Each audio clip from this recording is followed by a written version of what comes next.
Give me an update from Stacey Pickering, by the way, who is director of the Mississippi Veterans Affairs. And if you want more information, Twitter account is at MSVetAffairs. It's all there. How are we looking out there?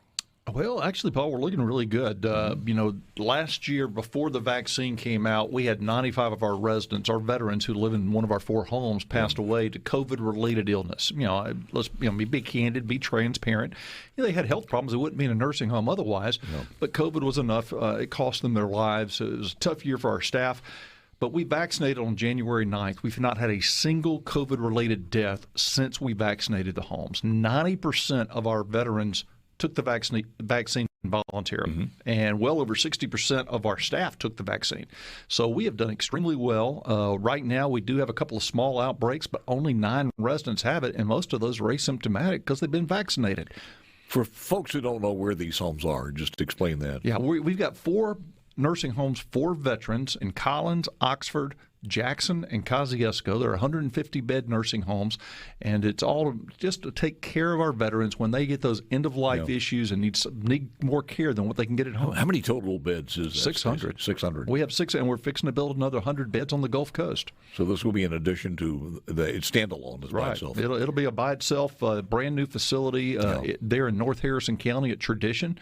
We just signed the contracts with the contractor, and there yesterday. So that'll put you at 800. You said 200 more beds? 100 more. It'll put us at 700 beds for veterans, and really there ought to be a home within an hour's drive of every veteran and their family. What's your total staff across the state? Wow, this is going to put us about 735 total. Is there a mandate from you as far as vaccinations right now? There's not. We're not mandating it right now, but the Biden administration came out last week. If you take Medicaid, Medicare, it is going to be mandated. Now, we have not seen the rules and guidelines on when that has to be done by. But right now, for our staff that are unvaccinated that have made that decision, and a handful of residents for various reasons, they're getting tested twice a week. We want to make sure if this virus comes back at home, we catch it early. So they're actually having to be tested for COVID twice a week. What do you think the percentage of those people are of that total number? How many people did you say you have on staff? About 735. So, really, let's see, right now, Oxford home is at 75% as of this week. So they've really done a great job. Our other homes are right around 60%. Collins probably has our lowest level of vaccination of all. Doesn't that concern you, though? Every single day somebody could come in from, the morning. Oh, absolutely. And they don't even know they've got it. Well, and they could kill that's somebody. The thing. You've got it for 3 to 5 days. It incubates before you ever see the symptoms. And so, the problem, most of us, if you get COVID, you don't realize you have it for a couple of days, and you're spreading it and sharing it with your family, those you work with.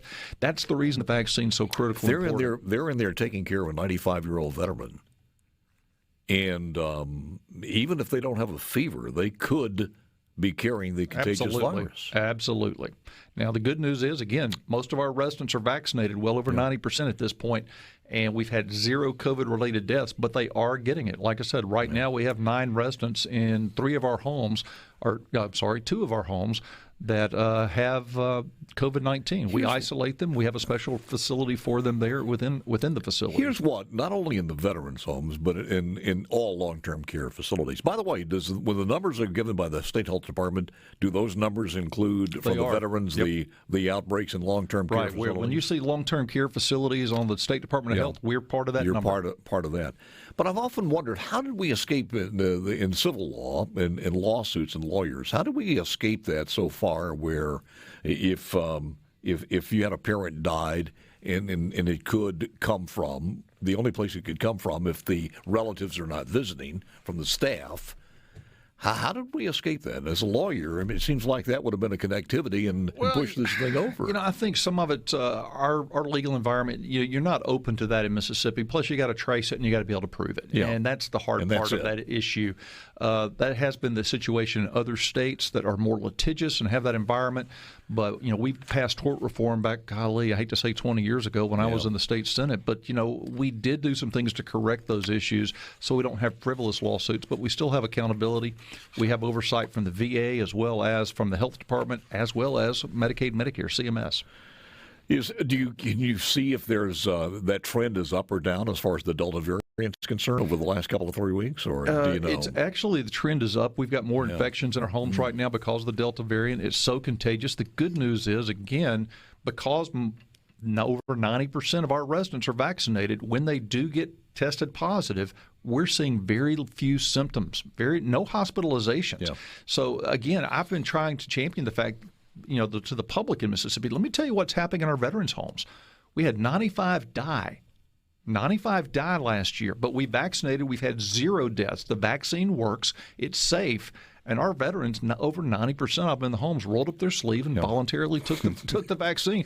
They're America's best. I'm talking, folks, this is not rocket science. It just drives me crazy when I think that we got people out there saying, I'm not taking that vaccine. Oh, absolutely. I'm not injecting. I'm going to go over to Tractor Supply. I'm going to get some bull parasite stuff.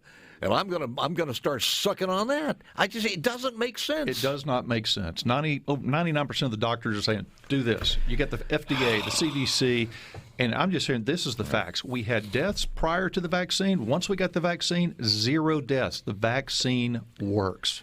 Friends of Mississippi Veterans, it's going to be a big event coming up. Let's talk about that real quick here. Where is this going to be? Actually, it's a 2-day event this year. We've got such an overwhelming support from Mississippi business and community leaders across the state. Mm-hmm. This raises money. Friends of Mississippi Veterans is our nonprofit that supports our homes, our cemeteries, does wreaths across America, buys the Christmas presents and all for our veterans, but also helps us on building projects that aren't budgeted.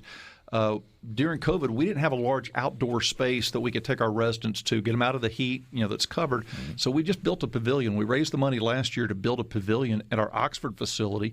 This year, our goal is to build a pavilion at Kosciuszko and Jackson, and we've already had one of our corporate sponsors say, look, whatever you don't raise, I will match. How much money are we talking about? Yeah, you're talking about $80,000 to build one, because it has to be lit. We have electrical, we have ceiling fans, because these guys there's several things they need in place so we can use it year-round. Hang tight. I want to finish this one, and also talking about your thoughts as what's going on in Afghanistan, and how do you think the vets are reacting to this? Stacey Pickering, Director, Mississippi Veterans Affairs. One more time on this one. When is this again? And the sporting clays competition also? Yeah, it's going to be October 10th and 11th. We're going to have a golf tournament. We had to add a golf tournament because we filled up the sporting clays tournament last year. It's going to be at the Country Club of Jackson. We still have about 5 slots left for teams. I mean, they're filling up quick. It'll be the weekend after the Sanderson Farm Championship, so the course will be immaculate. And then we're heading out to Providence Hill Farms, where we're going to have a sporting clays round in the morning and the afternoon. We'll have 450 folks there for lunch. SuperTalk will be joining us. I think Gerard's going to be there. Yeah, Gerard's going to be with us. It's going to be there for 3 hours. Another Broken Egg does the food for us and the lunch. Chris Gill, they do a great job. They really do. So this has really turned into a premier event to support the veterans in Mississippi. We built a pavilion last year. This year we're going to build 2 pavilions at our homes to give an outdoor space for our veterans. Plus it also supports Wreaths Across America and allows us to buy gifts at Veterans Day for our homes. If anybody wants more information on this to get involved as far as the event or even as a contributor. Yep, msva.ms.gov. Did you have some more openings as far as golf is concerned? Golf, we've got about 5 slots left. We've got about 10 for the Sporting Clays tournament. It's going to be a great day. Most of you folks know and have we'll be giving away Stacey's 6 number, guns. So you do what? Yeah, we'll be giving away door prizes and doing raffles for 6 guns. How about that? I think 2 AR-15s. Let's turn our attention to this, and I think this woman will be one of the ones that we hear or in our minds for a long time. We're devastated. We're scared for our lives. Every moment that a car passes by, I feel like they're gonna pull in and execute us. I don't know if I'm gonna see my children again. Please. Mr. President, please evacuate us. We need help. Children are dying. Very scary. Michael, I want to see my kids again. Vice President Kamala Harris said evacuating Americans, U.S. allies in Afghanistan is the administration's highest priority, but apparently it's not. 1,500 people are still unaccounted for. Secretary of State Anthony Blinken said as many as 1,500 Americans will be awaiting evacuation from Afghanistan, but if they're not there by September the 1st, it's over. Yeah, they're going to leave them. That's This is like POWs in Vietnam. The other number we heard was, it could be as high as 4,100. The State Department does not have solid numbers. According to one of the reports yesterday, you've got up to 4,100 civilians that are scattered throughout the country that aren't there, that are just trying to get through the Taliban to get to the airport. And so then you get our military personnel in, Paul, and there's no other way. This is a travesty. Yeah. It is a failure. And a lot of our men and women in uniform, friends of mine and fellow Mississippians and families that have sacrificed, they have bled, they have sweated, they've left their bodies over there, parts of their bodies. And this is a tough time for them. Yeah. And I've told time and time again in every venue we can, and remind everybody on social media, while there is a reason for outrage against how this is being done, be kind. You got a lot of Afghan and Iraqi veterans who have been there for the last 20 years that are hurting. This is a tough thing for them to watch. There's anger, there's grief, there's sense of hopelessness. Why did I sacrifice? Why was I gone from my family? Why do I have the trauma? And it's not just the physical injuries that many of them have. It's those moral injuries. It is the PTSD. It is all of those factors emotionally you bring home with you that you never get over. I was talking to a friend of mine who is a retired Air Force officer, was a chaplain, and he worked in the morgue there. And he said, I can't see, if I see a pair of shoes or a shoe on the side of the road, he said, I start hyperventilating because it brings back certain memories and visual things that he saw working in the morgue. And he said, it's just one of those weird things. He has occasionally see a pair of tennis shoes thrown over a power liner in town or driving around.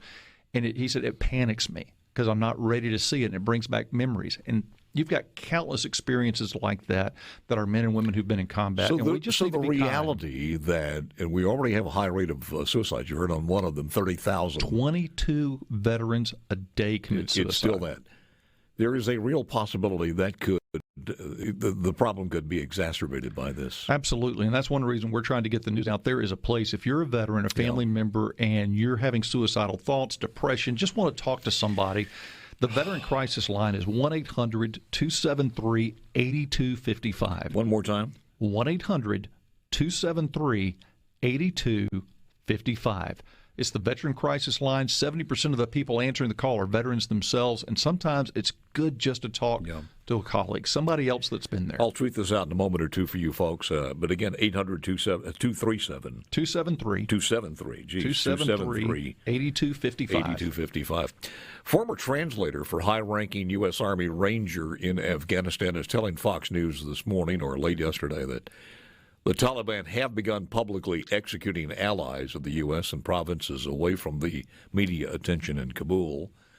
We also know that there is an alert out right now as far as or car bombs that may be exploding somewhere. The warning is going out, maybe near the airport itself, and they don't know what the hell's going to happen with these people once the last soldier leaves. It's chaos. I mean, it is total anarchy, and we're giving the folks that we've been fighting, we've armed them now because we left caches of weapons for the Afghani government, and they just folded. In the time remaining, let me ask you this. Why couldn't we, if this was done the right way, we still had control of the airport. We didn't have to give it up. Nope. And as far as where the cache of equipment is, and I'm sure it's scattered out in different places, you have helicopters, jets, fuel, an enormous amount of weaponry, bombs and everything else. Couldn't we either detonate that, disable them in some way, set fire to them, pull the plugs, whatever it happens to be? The answer is yes. Do we have the fortitude in our leadership right now and the willpower to do it? We can't do it now. It's too late. This is my thing on it, Paul. We are still in Germany. We have not evacuated. Absolutely. We're still in Italy and Japan and Korea. 70 different places across the globe. And they have been stable. We won World War II.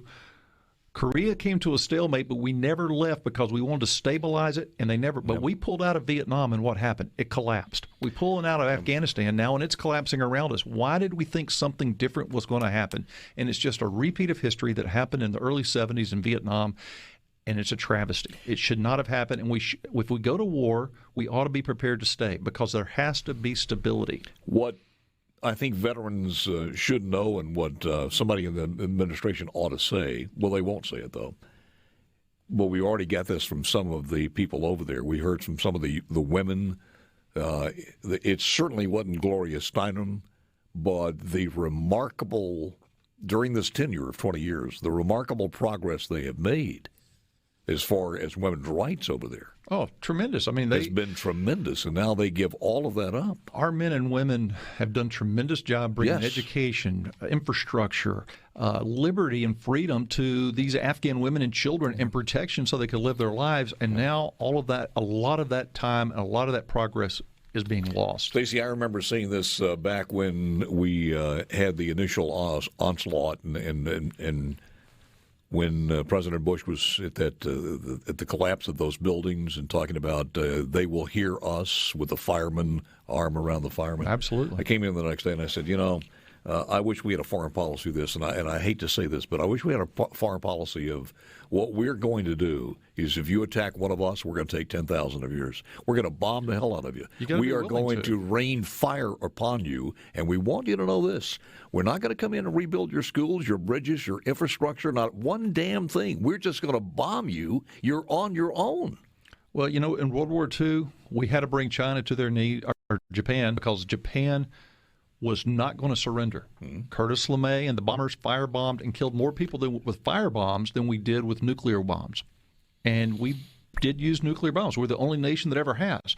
But we saved untold thousands of lives if we'd had to invade that island and to subjugate it and to win that war of World War II. And we're still there today, but they're now an ally and a partner of ours.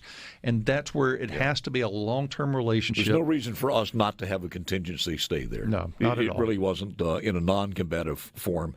One of the things I heard this morning that touched me, that not only the 30,000 who had committed suicide as far as Americans, veterans, but the other thing is what we did to our allies as far as Great Britain is concerned, and some of the other ones who fought and came to our call when 9/11 happened. And the British were there, and they've been there ever since, and they were asking this administration, give us time to get our people out. Well, they pulled out of the combat operation, so they were there in support right now. But again, you lose trust, and that's what a lot of our veterans are dealing with and facing. And so I remind everybody, if you're on social media, when you're talking about this at church, be kind in your comments. Yeah. You don't know if one of the 105 Mississippians who gave their life in this war, parents or uncle or aunt, is standing there next to you. And please keep this number handy. It's 800-273-8255, which I said we'll tweet out in a moment or two at Paul Gallo Show.